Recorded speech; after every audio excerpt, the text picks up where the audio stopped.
Bien, c'est toujours une joie pour moi d'être avec vous et en même temps, quand je vous vois vous, j'ai l'impression d'être vieux. Et c'est pas qu'une impression, hein. C'est ce que tu te disais. Fais attention le batteur, hein. Mais en même temps, c'est un privilège de pouvoir échanger. Je pensais aujourd'hui, ma mère avait 93 ans aujourd'hui, et donc j'étais avec elle, et le pasteur qui avait prié pour elle il y a de nombreuses années, elle avait 29 ans, elle devait mourir, elle était condamnée, il n'y avait plus rien à faire pour elle. Le pasteur qui a prié pour elle vient de décéder dans la même semaine. Et ce qui m'a touché, c'est que lorsqu'il a prié pour elle, il avait 25 ans. En d'autres mots, il avait à peine plus que certains d'entre vous, voire il était plus jeune que toi, hein, parce que toi, tu fais quand même office aussi de vieillard, là, au milieu de tous ces gens-là. Hein. Bon. Et je me dis, mais waouh, cet homme, ce jeune-là, qui avait... tu as quel âge ? 28. Cet homme-là, qui avait 25 ans à l'époque, a bouleversé notre vie. Il a eu un impact sur nous, il a eu un impact évidemment sur ma mère puisqu'elle a été guérie. Et quand il n'y a pas d'espérance, même quand tu as l'argent, mon père avait des moyens, mais t'as beau avoir des moyens, quand on ne peut pas la guérir, on ne peut pas la guérir. L'argent ne guérit personne. Avec l'argent, tu achètes des médicaments, mais s'il n'y a rien pour soigner, eh bien, tu es condamné. Et sa foi... La foi d'un jeune de 25 ans a permis non seulement à ma mère d'être guérie, mais ça a bouleversé notre vie. Suite à sa guérison, moi je suis venu au monde. Vous imaginez ce que ça a changé pour ma femme ? Non mais t'imagines la vie de ma femme si j'étais pas venu au monde ? C'est terrible. C'est terrible. Ma femme devrait louer Dieu pour cette guérison. Non, plus sérieusement, non seulement il a impacté la vie de mes parents, bien sûr, ma propre vie, je ne serais pas là si elle n'avait pas été guérie, mais la vie de tous de toutes les générations qui ont suivi, et pourtant il n'avait que 25 ans. Ce que je suis en train de vous dire simplement, c'est que vous pouvez devenir dans la main de Dieu des objets de bénédiction qui vont impacter des vies entières et des générations. Parce que ce n'est pas seulement leur vie, ce n'est pas seulement ma vie, mais aujourd'hui, Mike est là, et puis je vois mes petits-enfants qui sont là, et ce sont des générations entières qui sont impactées juste parce que quelqu'un de votre âge ou à peine plus s'est laissé utiliser. Et ça, c'est quelque chose de fantastique. Et j'aimerais vous commencer à juste ouvrir l'Écriture avec un court verset ou un court texte dans Jérémie 29. C'est un texte que vous connaissez, car je connais les projets que j'ai formés sur vous, dit l'Éternel, projets de paix et non de malheur. Est-ce que tu peux regarder ton voisin, là, ou ta voisine, et lui dire « Car je connais les projets que j'ai formés sur vous, dit l'Éternel, projets de paix et non de malheur. » Allez, vous êtes des étudiants, vous arrivez à me répéter ça sans que j'ai besoin de le redire, là. Mademoiselle Docviller, pas Docviller, Gréder. Et ensuite, il continue et il dit, et c'est là que c'est important, « Afin de vous donner un avenir et de l'espérance. » Et moi, ce que je souhaite pour chacun d'entre vous, aussi jeunes soyez-vous, c'est que vous ayez un avenir et de l'espérance. Vous savez, ce qui fait avancer dans une vie, c'est l'espérance qu'on a. Quand tu n'as plus d'espérance, tu n'avances plus. Quand tu n'as plus d'espérance, tu ne te bats plus. Quand tu n'as plus d'espérance, c'est souvent malheureusement tragique. Mais c'est afin de vous donner un avenir et de l'espérance. Et ensuite, il continue, vous m'invoquerez et vous partirez, vous me prierez et je vous exaucerai. Vous me chercherez et vous me trouverez si vous me cherchez de tout votre cœur. Et j'aimerais vous dire, jeunes gens, que les projets que Dieu a pour vous sont largement plus grands que ce que vous pouvez imaginer aujourd'hui. Et les projets qu'il a pour vous vont largement dépasser les quelques années qui sont là dans l'immédiat devant vous. Il a des projets beaucoup plus vastes. Tout à l'heure, j'étais au bout du fil avec je ne sais pas si vous étiez là, avec le couple que nous avons béni avant qu'ils partent au Cameroun. Est-ce qu'il y en a qui se souviennent du dimanche? On a prié pour eux. Et moi, ce qui me touche, c'est que cet homme et sa femme étaient installés. Ils habitaient à 20 km d'ici. Ils avaient leur maison, ils avaient leur jardin, ils avaient leur confort, ils avaient tout. Et voilà que Dieu va les appeler à tout quitter ici pour aller au Cameroun. Et pas n'importe où au Cameroun, dans le nord du Cameroun. À quelques centaines de kilomètres de là, il y a Boko Haram. Donc on est dans des régions qui sont extrêmement dangereuses. Et simplement parce que Dieu les appelle, ils lâchent tout et ils partent. Lui, il a 73 ans. Et là, il vient de me dire, tu sais Samuel, c'est formidable, Dieu vient de m'ouvrir une superbe porte dans l'université de la ville où nous sommes et je peux toucher maintenant 3000 jeunes étudiants à 73 ans. Moi, je souhaite que tu n'aies pas juste une petite vie banale. Moi, je souhaite que tu n'aies pas juste une petite vie de routine. Je souhaite que tu aies une vie qui vaut la peine d'être vécue. Malheureusement, aujourd'hui, vous, jeunes gens, vous êtes l'enjeu de toute une société. Et j'ai été jeune aussi, même si vous ne me croyez pas. Je ne suis pas né vieux. Hein. Non, j'en vois qui me regardent avec compassion comme ça. Je ne suis pas né vieux, je ne suis pas né comme ça. Un jour, j'étais comme vous. Mais ça va venir tout seul. Ça va venir tout seul. Et c'est vrai que déjà à notre époque, on connaissait toutes sortes de pressions, on connaissait toutes sortes de tentations, etc. Mais je dois dire et je dois aussi admettre que vous, aujourd'hui, vous avez des pressions que nous n'avions pas. Vous êtes sujet à des manipulations que nous n'avions pas. Parce que c'est bien ce que tu dois comprendre. On te laisse croire que tu entres dans une vie qu'on te propose. Mais en fait, on te manipule pour que tu deviennes ce que l'on veut que tu deviennes. Et c'est important que tu le comprennes. La société dans laquelle nous sommes, ce n'est pas une société neutre qui veut ton bonheur. Non, elle a des objectifs, elle a derrière des idéologues, c'est-à-dire des gens qui réfléchissent et qui ont des projets. Et qui t'inscrivent dans ce projet dont tu deviens le produit. Et si tu comprends cela, eh bien, tu commences par pouvoir être capable de changer ta direction. Si tu ne le comprends pas, tu vas te faire happer par le système. Et tout en pensant être dans le mouvement, tu es juste dans le filet. C'est différent d'être dans un mouvement et d'être dans un filet.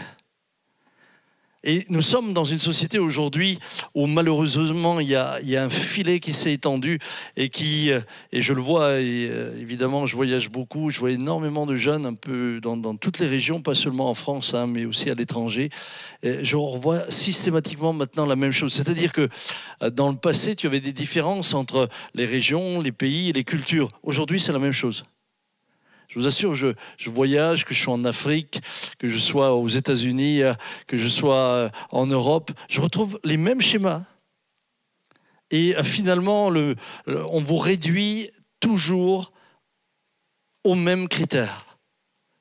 J'aimerais vous dire que vous pouvez échapper à ça, mais pour ça, il faut d'abord comprendre dans quoi on est. On est un peu dans une génération zapping. On est dans une génération zapping. C'est peut-être plus un mot que vous employez forcément... Quoique, vous êtes plutôt la génération crawler. Vous scrollez, mais finalement, en scrollant, qu'est-ce que vous faites? Vous zappez. Tac, tu zappes les informations. Tu es là sur ton téléphone, tu fais défiler, tu scrolles, et puis tu passes d'une information à l'autre. Tu n'as pas le temps de réfléchir à ce que tu viens de lire, que tu es déjà dans autre chose, que tu n'as pas encore regardé ce que tu es en train de faire, que tu as déjà autre chose, et tu es là-dedans. es là-dedans. Et ce qui est intéressant, c'est qu'il y a des études qui ont été faites. Le zapping, à l'époque, le zapping, au départ, c'était surtout lorsque tu regardais la télé, tu zappais les infos. Tu zappais les pubs, et puis tu passes d'une chaîne à l'autre, et puis tu passes d'un film à l'autre, et puis tu passes ta soirée, tu as regardé 15 films, mais tu n'as rien regardé du tout. C'était à peu près ça. Alors, lorsque on va un peu plus loin, le zapping souffre, et le scroll de la même manière, hein, d'une connotation, pardonnez-moi, de paresse, ou encore d'inattention et d'hyperactivité. Une espèce d'hyperactivité qui se met en place. Il faut toujours plus vite, toujours partout, et finalement, toujours nulle part.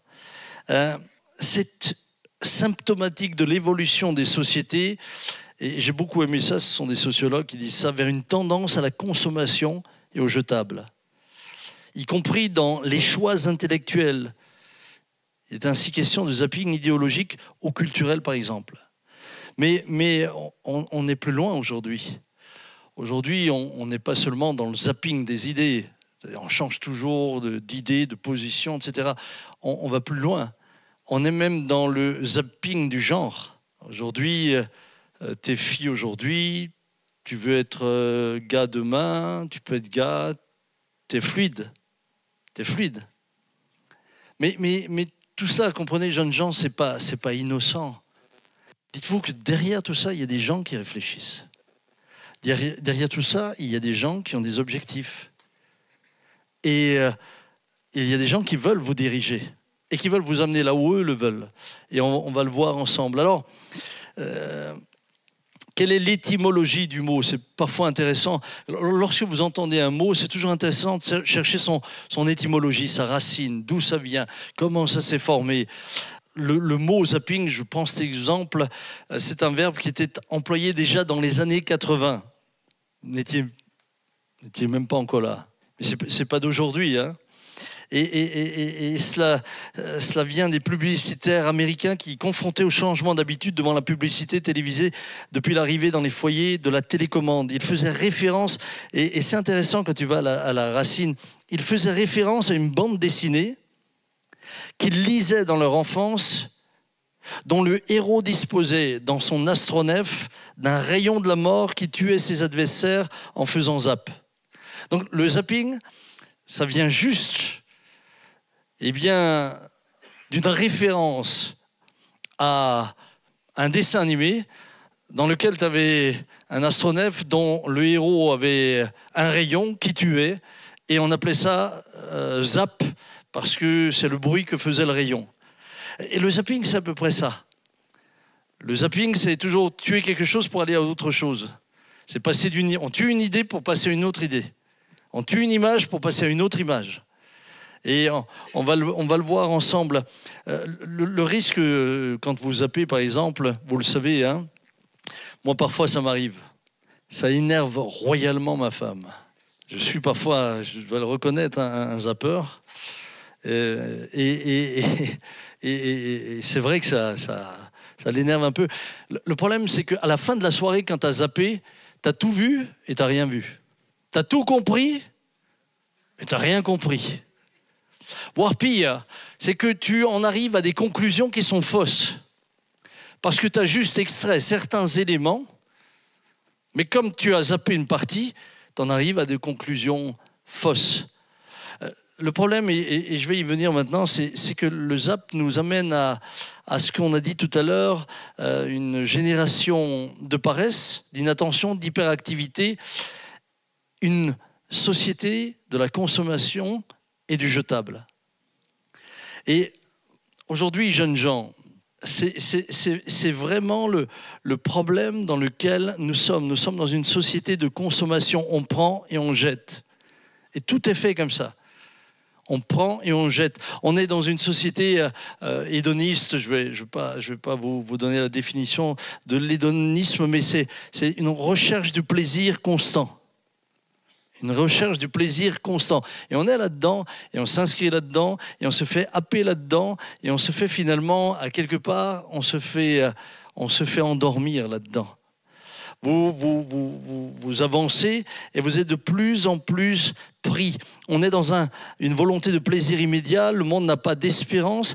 Il agit comme dit Paul, mangeons et buvons, demain nous mourrons. Et tu as le sentiment que plus tu manges, plus tu bois, plus tu consommes, mieux ça va. Le problème, c'est que nous sommes tous, à quelque part, dans une volonté que l'on nous impose, de nous pousser à la consommation parce que finalement, l'objectif à la fin, c'est que vous n'êtes que le consommable pour faire tourner une grosse machine qu'on appelle l'économie.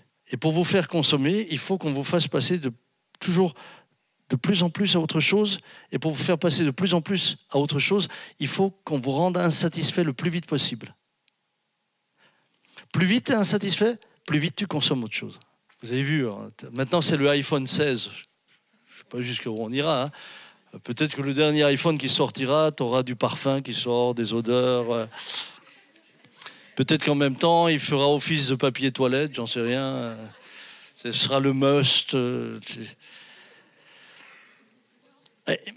Toi, le sentiment que tu as, c'est que, waouh, ça c'est le iPhone, dernier cri, photo haute définition. Nous, à notre époque, un téléphone servait à téléphoner.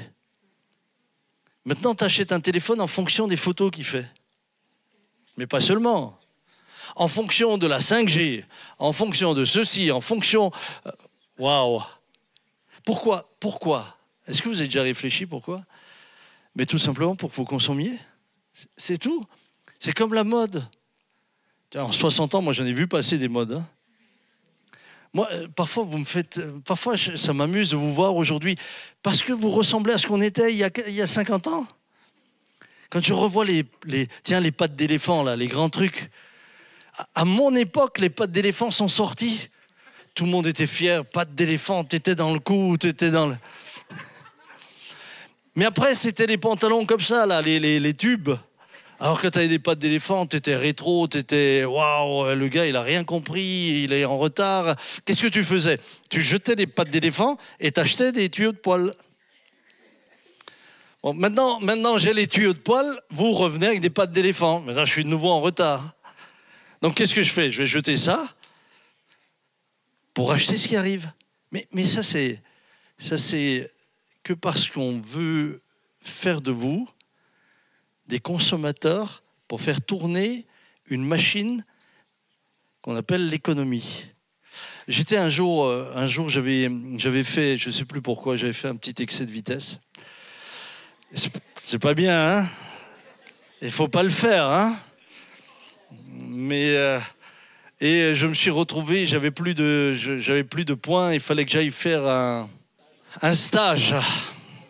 J'ai dû aller faire un stage. J'ai dû faire 2 stages. La 3e fois, ils m'ont dit la prochaine fois, vous allez voir un psychologue. Alors, je me suis arrêté. Donc, j'ai dû faire 2 stages. Et là, dans le stage, tout d'un coup, le gars nous dit la chose suivante. Vous savez, il faut que vous compreniez que lorsqu'il y a un mort sur la route, ça coûte très cher à l'État. J'ai dit, moi, intérieurement, je me dis, ça coûte cher à l'État. Mais pourquoi ça coûte cher à l'État? Le gars, il est mort. C'est la famille qui paye l'enterrement. C'est des assurances à la rigueur qui remboursent la famille de la victime. Donc, en quoi ça coûte cher à l'État? Et là, écoutez bien ce qu'ils nous disent.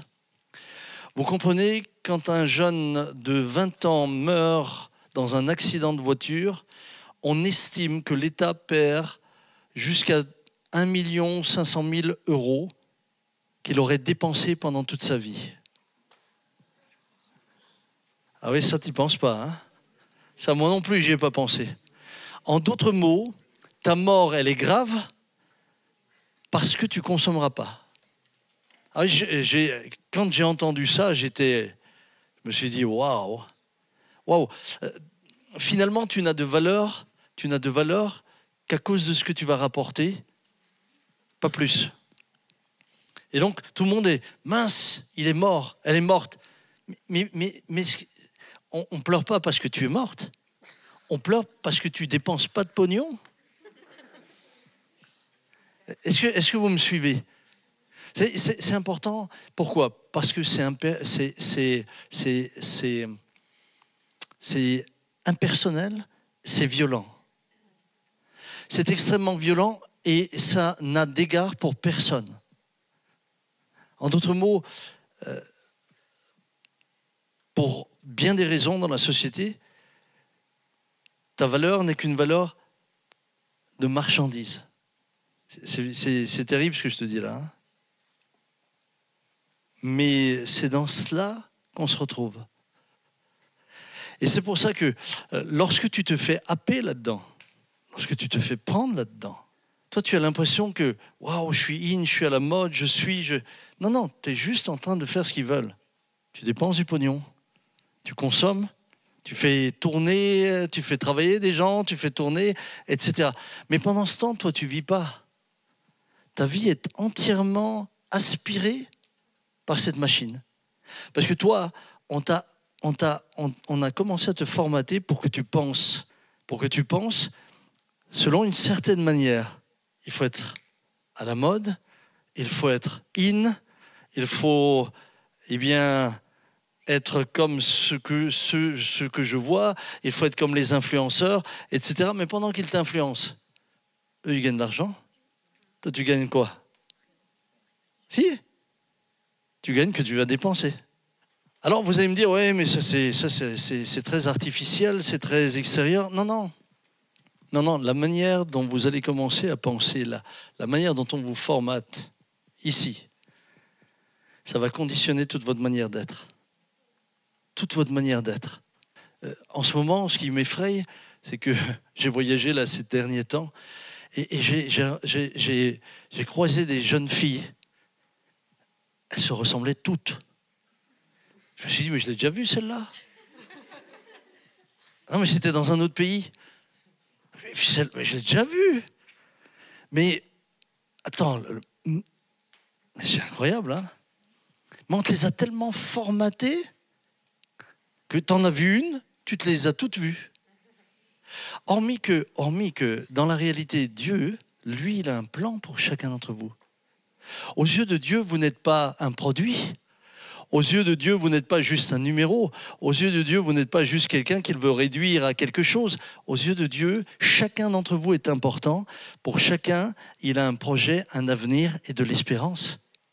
Mais si vous vous laissez enfermer dans cette manière de penser, si tout d'un coup vous vous laissez enfermer dans la pensée du monde, elle va vous influencer et elle va vous diriger parce que c'est une société finalement oppressante. Tu es pris dans le mécanisme de la consommation et la finalité ne consiste jamais à chercher ton bonheur. Toi, tu penses que ça contribue à ton bonheur, mais on s'en fiche de ton bonheur. Ce qu'on veut, c'est que tu consommes. À rigueur, on s'en fiche que tu sois belle ou pas. On s'en fiche pourvu que tu dépenses. On s'en fiche que tu sois musclé ou pas. On s'en fiche pourvu que tu sois dans le système. Pourvu que tu sois conforme à ce qu'on veut. En d'autres termes, on est victime de ce que j'appelle le dieu Mammon. On fait de nous le combustible pour faire fonctionner une machine économique. Alors, qu'est-ce que cela engendre? Cela va engendrer de l'instabilité dans tes relations personnelles. Automatiquement. Parce qu'à force de penser comme ça, à force de toujours scroller, de toujours passer à autre chose, petit à petit, tu t'ennuies très vite. Petit à petit, tu n'arrives plus à te concentrer sur quoi que ce soit. Petit à petit, il faut toujours passer à autre chose. Que tu le veuilles ou non, jeune fille, jeune garçon, moi je pourrais être votre grand-père. Hein. J'ai une petite fille de 18 ans. Donc, je pourrais être votre grand-père. Hein. Peut-être pas Gianetta à 28 ans, parce que là j'aurais commencé très jeune, mais comprenez, si je vous le dis, c'est pas pour vous faire la morale, c'est pas pour. Si je vous le dis, c'est parce que je voudrais que vous ne vous fassiez pas prendre dans cette machine et dans ce piège. Et vous pouvez devenir des hommes et des femmes différents et différentes. Vous pouvez être des hommes et des femmes différents et différentes. Les relations sont souvent faussées lorsque, eh bien, le zapping prend place.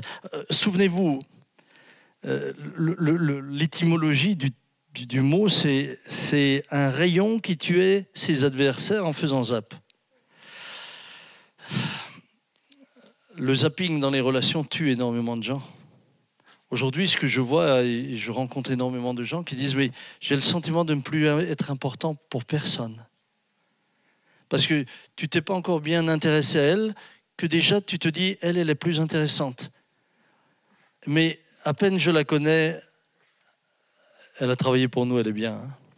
Hein. À peine je la connais, je me dis « Elle va me rapporter plus. » Donc je zappe. Mais pendant que tu zappes, derrière, tu laisses des gens qui étaient sincères. Derrière, tu laisses des gens qui sont blessés, qui se disent « Mais je ne vaux rien. » Je ne vaux rien parce que pendant que toi tu zappes, celui que tu zappes, à quelque part, tu tues la relation avec lui. Mais au bout d'un moment, moi je rencontre des jeunes gens complètement paumés.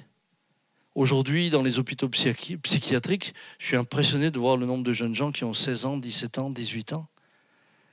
Moi, je les vois en psychiatrie. Je les vois complètement disjonctés.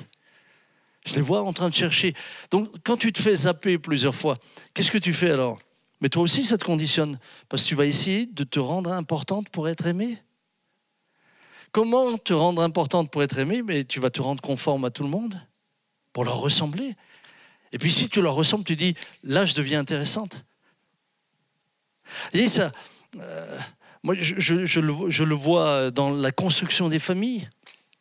Aujourd'hui, le nombre d'hommes, même pas de mon âge, plus jeunes, qui sont plus capables de construire une relation stable sur des années. Tu te maries, et puis très vite, tu es fatigué, tu passes à une autre. Et très vite, tu es fatigué. Mais entre-temps, il y a des enfants. Et tout d'un coup, les enfants... Moi, j'ai été confronté à un gamin qui m'a dit « Ah, mais c'est mon 4e beau-père. » Ah oui, mais comment tu veux te construire quand c'est le 4e beau-père? Par rapport à qui? À quoi? Comment tu veux te sentir aimé? C'est le 4e beau-père qui passe. Instabilité dans les relations. Qu'est-ce que ça crée? La destruction de la famille, mais pas seulement du couple, mais des enfants. Mais des enfants.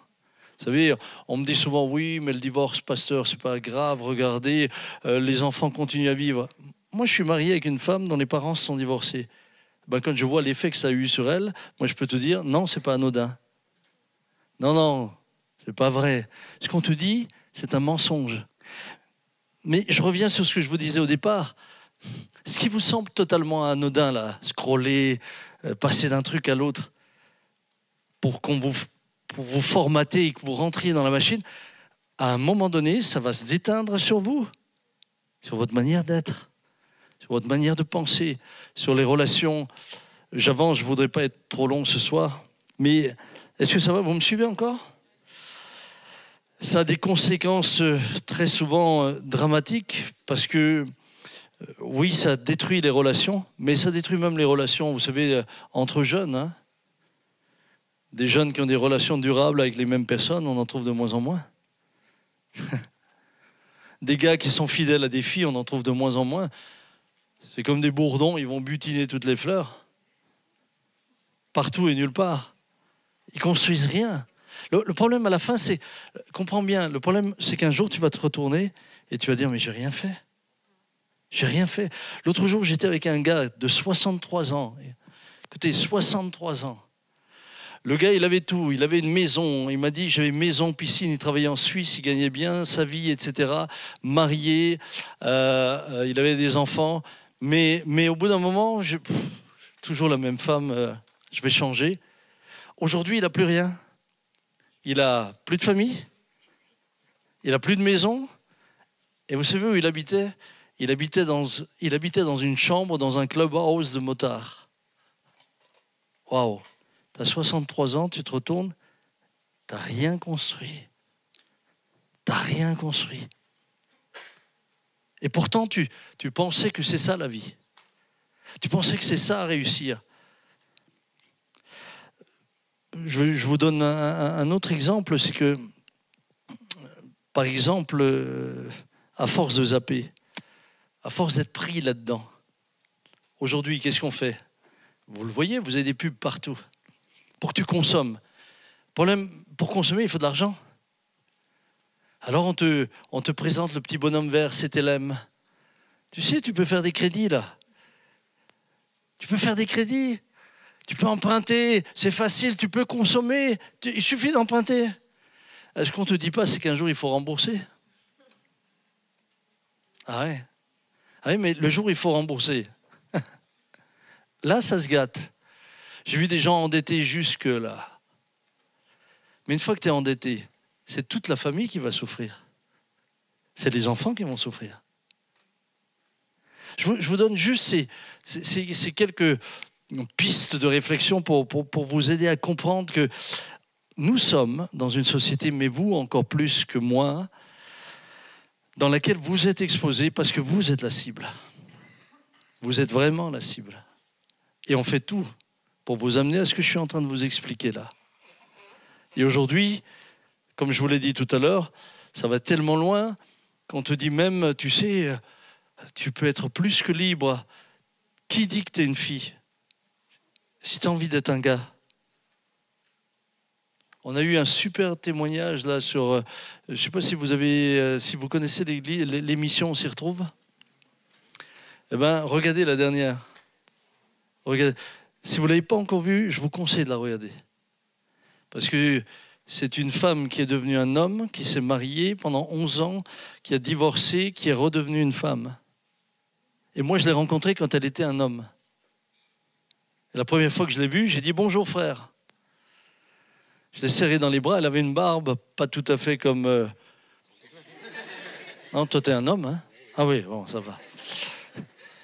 Mais quand tu regardes ce témoignage, tu pleures.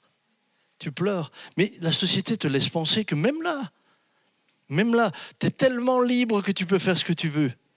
Et on te ment. On te ment. Non seulement le zapping va troubler vos relations, mais va vous rendre incapable d'endurer la difficulté. C'est-à-dire que, et je vous le dis avec beaucoup de respect, mais vous devenez une génération faible, incapable d'endurer la difficulté. Parce que dès que la difficulté vient, qu'est-ce qu'on fait? On zappe. On zappe. Quand tu zappes la difficulté, tu n'y es pas confronté, mais j'aimerais te dire que c'est souvent la difficulté, la souffrance qui te forme. Ça, je sais qu'à ton âge, on a du mal à l'entendre. Moi, si on m'avait dit la même chose quand j'avais 16 ans, 17 ans, j'aurais dit, mais il a quoi le vieux ce soir? Il est fâché contre la vie. Et je ne suis pas fâché contre la vie. Je ne suis pas fâché contre la vie, pas du tout. Mais je suis juste en train de vous dire, mais le problème, c'est qu'il n'y a plus de résistance. Aujourd'hui, vous pouvez devenir des héros avec une... moi, je vois des gars qui sont tout contents. Hein. Ouais, je suis le soldat le plus médaillé parce que aux jeux vidéo, il a tué 150 autres. Attends, tu as tué 150 gars assis dans un fauteuil avec du Coca-Cola. Tu crois que c'est ça la réalité? Moi, je reviens d'Ukraine. Je reviens d'Ukraine. Et quand j'étais en Ukraine, j'ai entre autres vu un homme qu'on enterrait là. Il nous avait juste envoyé la vidéo. C'était un père de famille qui venait de se faire tuer au front. On vous met dans un monde artificiel. On vous enferme dans un monde qui n'existe pas. Et on te laisse croire que tu es un héros. Mais tu n'es même pas capable de rester dehors 2 heures dans le froid. Tu pleures maman. Une couverture. Oh, tu peux devenir un champion de sport en vidéo. Mais si on te balance dans une piscine, ah, c'est ta place. Je voulais pas zapper ta place. Vous savez, vous le savez, les sportifs. Est-ce qu'il y a des sportifs ici?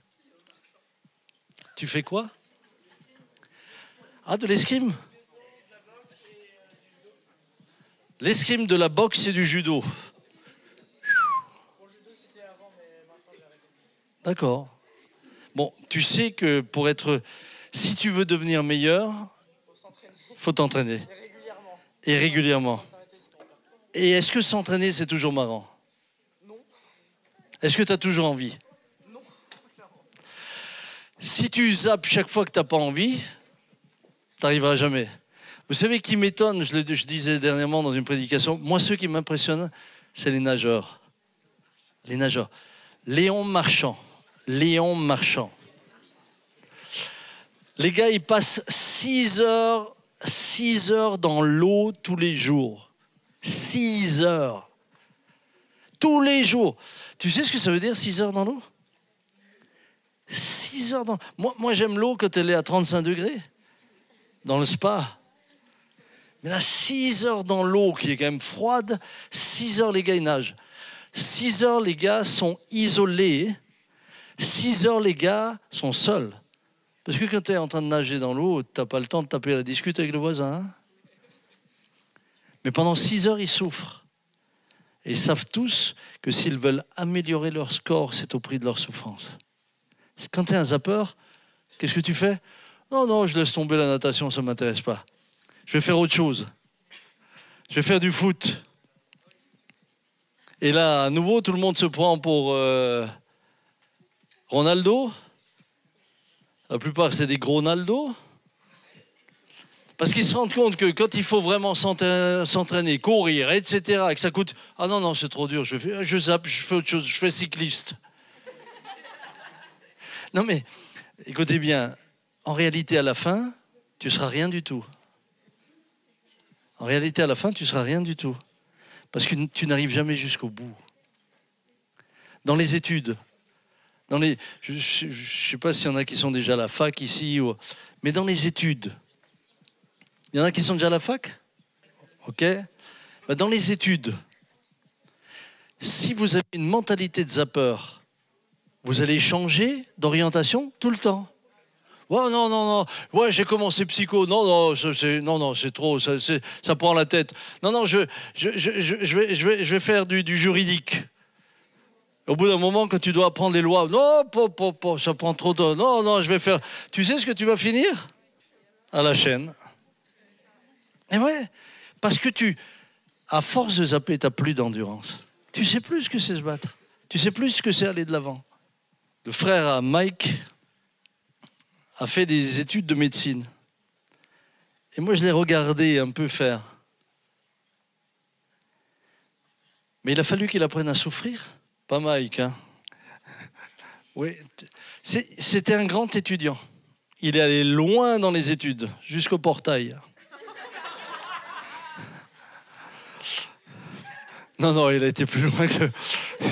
Il était à la première porte après le portail. Non. Mais quand je le voyais le matin, il mettait le réveil à 7 heures. Alors, il se levait vers 7h moins le quart, vers là. Et ensuite, tu avais un réveil qui sonnait, 7h30, il se mettait à bosser. Et il bossait jusqu'à midi. Le réveil sonnait, il s'arrêtait, il venait manger. Midi et demi, le réveil sonnait, il retournait bosser jusqu'à 20h. 20h, il descendait pour regarder les infos, il mangeait en même temps. Le réveil sonnait 20h30, il retournait jusqu'à 22h30. Pendant 1 an. Ah oui, ça, t'as pas le temps de zapper, là. Hein. Là, tu zappes pas sur, tiens, je pourrais aller faire ça. Ouais, je fais le truc tout à l'heure. Non, mais c'était le prix à payer pour devenir médecin. Et quand tu te fais soigner par un médecin, il vaut mieux que ce ne soit pas un zappeur. Parce qu'aucun de vous ne voudrait un médecin qui a été un zappeur. Parce que vous auriez la trouille. Le gars, il ne fait pas la différence entre un bras cassé et puis un rhume. Aucun de vous ne veut d'un médecin. Vous voyez à quel point on est contradictoire. Quand il s'agit de quelqu'un qui prend soin de nous, on veut que ce soit des gens qui ont payé le prix. Mais nous-mêmes, on n'est pas prêts à le payer. La génération scroll risque d'être une génération très fragile. Et j'aimerais vraiment vous le dire ce soir. Si vous n'avez pas le sens de l'effort, vous n'aurez pas le sens de l'endurance. Pourtant, dans la vie, si j'ai appris quelque chose, et ça, je vous le laisse en conseil, tout ce qui dure prend du temps. Tout ce qui dure demande de l'endurance. Tout ce qui dure demande de l'effort. Toujours. Regardez la nature.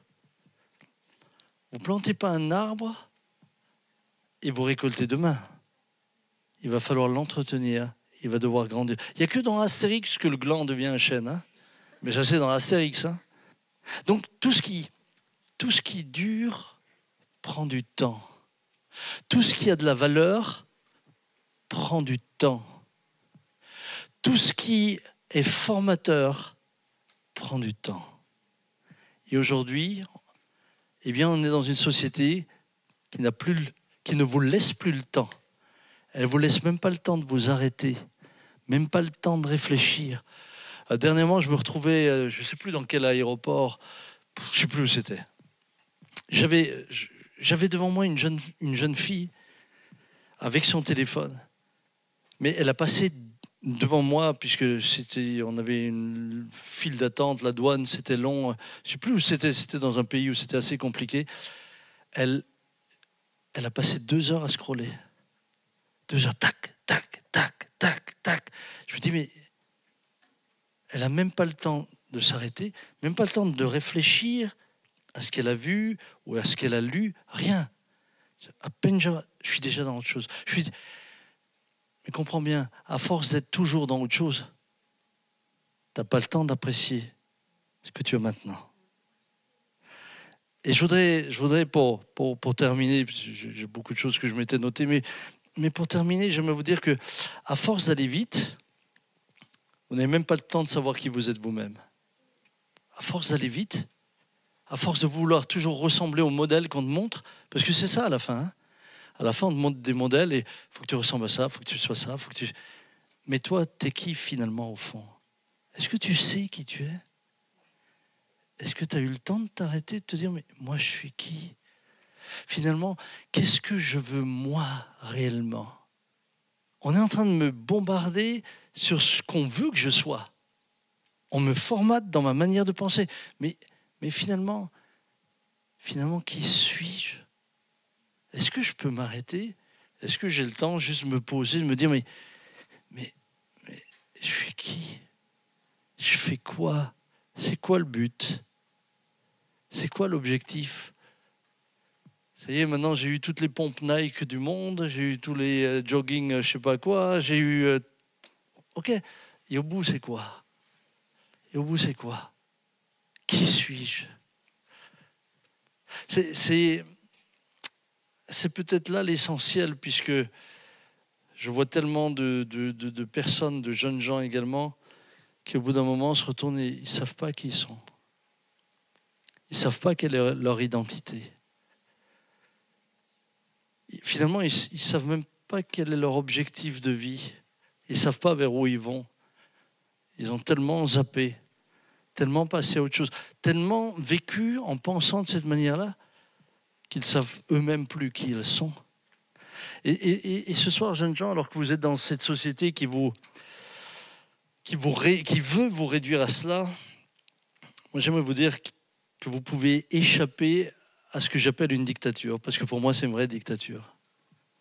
C'est une dictature idéologique, c'est une dictature pensée. J'insiste là-dessus, hein. N'oubliez pas qu'il y a des gens qui pensent ce que je vous dis. Moi je vous le décris, mais il y a des gens qui le pensent. Et pendant qu'ils le pensent, ils ont un objectif. Et quand ils le mettent en route, ils vous font rentrer dans un fonctionnement. Et pour moi, je suis malheureux de voir des générations entières être réduites à ça. Et je dis, mais c'est une dictature. C'est une dictature de la pensée. On t'oblige à penser comme ça. On t'oblige à vivre comme ça. On te réduit à ça. Mais j'aimerais vous dire que vous pouvez échapper à cette dictature. Tout à l'heure, je disais que le Seigneur a pour vous un avenir et de l'espérance. Cependant, il vous faut faire des choix. Et à un moment donné, vous avez le prophète Élie qui est face au peuple. Et le peuple était tantôt d'un côté, tantôt de l'autre. Parce que là aussi, quand tu es formaté zapper, tu zappes ta vie chrétienne. Tu n'es jamais fidèle à Dieu. Un coup, tu es avec Dieu, un coup, tu es plus. Mais même dans ta propre vie chrétienne, tu zappes.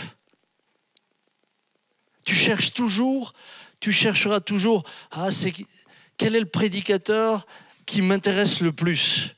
Et tu passeras toujours de l'un à l'autre. Tu passeras toujours d'un groupe de louanges à l'autre. Oh, maintenant, ça me lasse un peu. Tiens, je passe à ça. Je passe à ça. C'est de l'instabilité constante. Ce que tu as besoin, c'est de stabilité. Ce que tu as besoin, c'est de constance. Ce que tu as besoin, c'est de t'asseoir, te dire, mais je vais où? Je suis qui? Je fais quoi? Et dans l'Écriture, eh bien, il nous est dit cette merveilleuse chose que dit l'apôtre Paul. Il dit, ne vous conformez pas aux habitudes de ce monde, mais laissez Dieu vous transformer et vous donner une intelligence nouvelle. Laissez Dieu vous transformer et vous donner une autre manière de penser, parce que vous êtes toujours réduit à ce que vous pensez. Toujours, jeunes gens. Tu veux la référence? Je te la donne, excuse-moi. 2 Timothée 2, 3 à 6. Non, pardon, Romains 12, 2. Vous disiez bien, tiens, Romains 12, 2. Ne vous conformez pas aux habitudes de ce monde, mais laissez Dieu vous transformer. Écoutez bien ce que je viens de dire. Laissez Dieu vous transformer. Vous avez besoin de son aide pour vous transformer. Et lorsque l'apôtre Paul dit cela, il dit, et vous donnez une intelligence nouvelle, vous pourrez alors discerner ce que Dieu veut, ce qui est bien, ce qui lui est agréable, ce qui est parfait. Le terme métamorphose, c'est changement de nature ou de structure, tel que l'objet n'est plus reconnaissable. On parle par exemple de la métamorphose de la chenille en papillon. Est-ce que si vous n'aviez pas su qu'avant d'être papillon, c'est une chenille, est-ce que vous auriez imaginé en voyant une chenille que ce serait un papillon un jour? La transformation est telle qu'on ne reconnaît plus. Et moi, j'aimerais vous dire que, waouh, Jésus est venu pour vous permettre d'être métamorphosé dans votre manière de penser. Mais tout d'un coup, d'être capable de penser différemment de ce qu'on vous impose. Tout d'un coup, d'être capable de résister et de mener une vie différente. Parce que vous êtes toujours réduit à ce qu'on va vous imposer de penser. Être capable de remonter à contre-courant. Être capable de penser autrement. Être tout d'un coup capable de ne plus être esclave de tout ce qui, finalement, eh bien, qu'on vous martèle tous les jours. Mais écoutez bien, ce n'est pas seulement être capable de résister, c'est être heureux tout en étant différent. Moi, ce que je vois chez les jeunes gens, c'est que malheureusement, dès que vous êtes différent, on vous jette. Dès que tu es différente, tu es malheureuse. Parce que tu as besoin d'être aimée. Donc tu fais tout pour être aimé. Et pour être aimé, tu te conformes à ce qu'ils font. Parce que sinon, on te jette. Quand c'est Dieu qui vient dans ton cœur, tout d'un coup, tu es capable d'être différent. On te jette et tu restes heureux. C'est ça la vraie liberté. Il n'y a pas plus libre que celui qui peut dire non. Il n'y a pas plus libre que celui qui peut vivre une vie différente de ce qu'on veut lui imposer. Il n'y a pas plus libre que celui qui, même s'il n'est pas selon la norme, eh bien, est heureux et heureux de vivre. Moi, je me souviens, j'ai travaillé pendant des années, je suis rentré à l'usine, j'avais 17 ans et demi. Qui a 17 ans ici? Bon, c'est à votre âge que j'ai commencé à l'usine. J'étais à Peugeot là-bas. Et évidemment, à cause de ma foi, j'étais quand même différent. J'étais différent déjà chez moi à l'école. Quand j'allais à l'école, j'avais sur mon sac, on avait des sacs de sport, Jésus est le chemin, la vérité, la vie. Tu parles quand ils me voyaient arriver, les gars? Parfois, quand j'arrivais, ils se mettaient à 3 ensemble et ils chantaient « Peter Schmidt est de retour, alléluia ». Tu vois, ça te met de la pression. Ça te met de la pression parce que eux, ils sont bien ensemble, ils se foutaient de moi. Mais quand tu as appris à penser selon Dieu, quand tu es à la paix avec Dieu, quand tu es comblé par Dieu, même quand on se moque de toi, tu restes tranquille, tu es heureux. Et moi, je pouvais les regarder, leur sourire. Et vous savez ce qui est intéressant? Quand eux avaient des problèmes, devinez qui ils allaient voir. C'est chez moi qu'ils venaient. C'est chez moi qu'ils venaient. Jeunes gens, n'ayez pas peur d'être différents. Ne craignez pas d'être différents. Mais laissez-vous transformer par celui qui peut vous rendre différents. Mais pas seulement différent pour être différent, parce que ça, ce serait ridicule. Qui peut vous combler, vous donner la paix et la joie. Et alors là, finalement, comme Daniel à Babylone, je ne veux pas m'étendre là-dessus, hein, mais tu es capable non seulement de ne pas être influencé, mais c'est toi qui vas devenir l'influenceur. Pas sur... comment ça s'appelle là? Snapchat Snapshot, comment ça s'appelle nous? Schnaps. Moi, je suis un Alsacien, je connais surtout le Schnaps. Et quand c'est sorti, le Snapchat, oui, enfin bref. Nous, les Alsaciens, on fait des Schnapsshots. Ah oui, c'est pas mal, hein? Elle est pas mal, hein, Schnapsshot, hein? C'est autre chose, c'est différent. Vous n'avez pas le droit d'en faire, mais à partir de ce moment-là, tu deviens un homme comme Daniel. Non seulement il n'est pas influencé par Babylone, mais c'est lui qui va influencer. Ceux qui sont autour de toi vont te repérer par ta différence. À un moment donné, on peut se moquer de toi parce que tu es différent, mais à un moment donné, c'est vers toi qu'on va venir parce que tu es différent.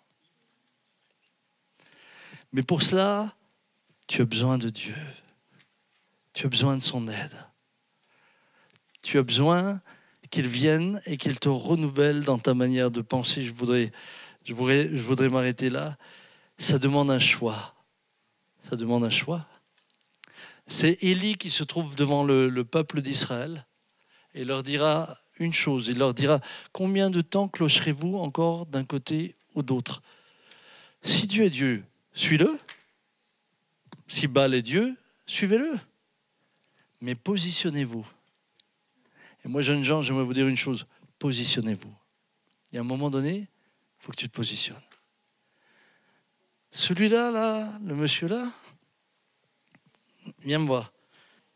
T'es pas capable de faire de la peinture sans en mettre sur le t-shirt. Hein? Celle-là, elle était pas mal. Je ne l'avais jamais faite encore. Lui, je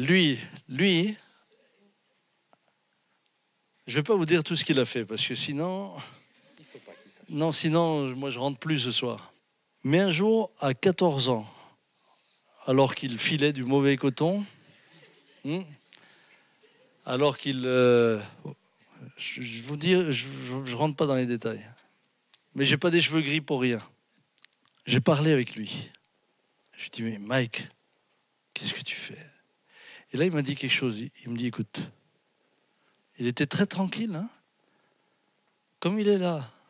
Il me dit, écoute papa, toi tu as choisi ta voie. Ça te convient, c'est bien, j'ai rien à redire. Moi j'ai choisi ma voie. S'il te plaît, respecte-moi dans ma différence. Tu sais, quand ton fils te dit ça comme ça, et que tu sais quel est le choix qu'il a fait, et pendant 7 ans, il a été sa voix. Pendant 7 ans, je peux dire qu'il a conformé sa manière de penser à celle du monde. Pendant 7 ans, il est devenu finalement conforme à ce que les gens pensent et à ce que la société veut, à sa manière, mais il était conforme. Au bout de 7 ans, le Seigneur le touche vraiment. Il revient à Dieu, accompagné, et là il me dit la chose suivante. Il me dit, papa, j'ai perdu 7 ans de ma vie J'ai perdu 7 ans de ma vie. Moi, ce que je te dis ce soir, j'aimerais t'éviter 7 ans. J'aimerais pas qu'un jour tu viennes dans 7 ans me dire, pasteur, j'ai perdu 7 ans. Parce que dans les 7 ans, c'est pas juste 7 ans de perdu. Dans les 7 ans, tu prends des coups. Dans les 7 ans, tu fais des choses que tu regrettes. Dans les 7 ans, certains parfois s'en remettent jamais. Dans les 7 ans, tu prends des blessures. C'est ça ce que je voudrais t'éviter. Que tu reviennes un jour comme Mike me dire, j'ai perdu 7 ans de ma vie. Tu n'as pas besoin de les perdre. La Bible me parle du fils prodigue, mais j'aimerais te dire, tu n'as pas besoin de devenir prodigue. Tu peux rester dans la maison et être heureux. Est-ce qu'on peut prier ensemble? Est-ce que ma pianiste préférée veut bien... Tu es ma préférée puisqu'il n'y en a pas d'autre? Non, mais elle est vraiment excellente. Est-ce qu'on peut fermer nos yeux?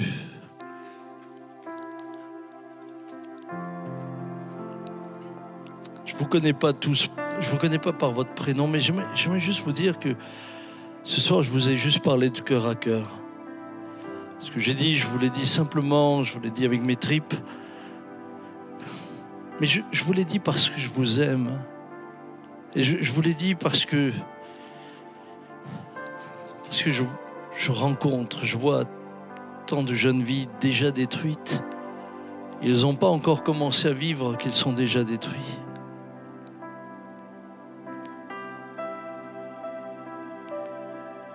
Le monde ne te fera pas de cadeau. Pourquoi le monde ne te fera pas de cadeau? Parce que le diable fait de cadeau à personne. Derrière ce que j'ai décrit ce soir, il y a celui qui est l'ennemi de nos âmes. Celui que la Bible appelle le diable. La Bible dit que le monde gît sous le malin. La Bible dit qu'ils ont les pensées obscurcies. Moi, j'aimerais te dire que le Seigneur est venu pour te donner un avenir et de l'espérance. Et non pas un avenir préprogrammé comme on te le propose, mais un avenir dans lequel tu entres dans une vie qui vaut la peine d'être vécue. Je sais que tu es jeune et tu te dis, mais moi j'ai le temps de voir venir. Jeunes gens, ça ne veut rien dire, j'ai le temps, parce que le temps ne t'appartient pas. Tu ne sais pas si tu seras là ce soir encore. Non, le temps, c'est quelque chose... Quelqu'un disait, c'est le crédit que Dieu nous a donné pour nous approcher de lui. Alors ce soir, je voudrais prier. Prier pour ceux qui disent, mais... Je voudrais pouvoir être un gars différent, une fille différente dans une société qui nous formate à tel point que parfois nous ne savons même plus qui nous sommes. Dans une société qui nous formate à finalement n'être que le combustible d'une grosse machine de consommation. Je voudrais rentrer dans les œuvres que Dieu a préparées d'avance. Pendant que nos yeux sont fermés, avec simplicité, je te demande, si tu veux lui dire, Seigneur, je veux te donner ma vie. Je veux m'abandonner à toi. Je veux faire ce que Paul dit, ne pas me conformer au siècle présent, mais être renouvelé dans l'intelligence. Mais pour ça, je dois te laisser faire. Je veux te dire que Dieu ne s'imposera jamais à toi, jamais. Si la société, si bien des gens te manipulent, j'aimerais te dire, Dieu ne va pas te manipuler. Dieu te respecte de trop.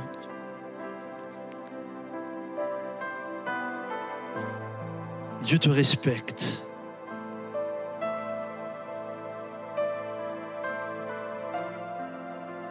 Mais si toi tu le désires, il te dit, moi j'ai un avenir et de l'espérance pour toi.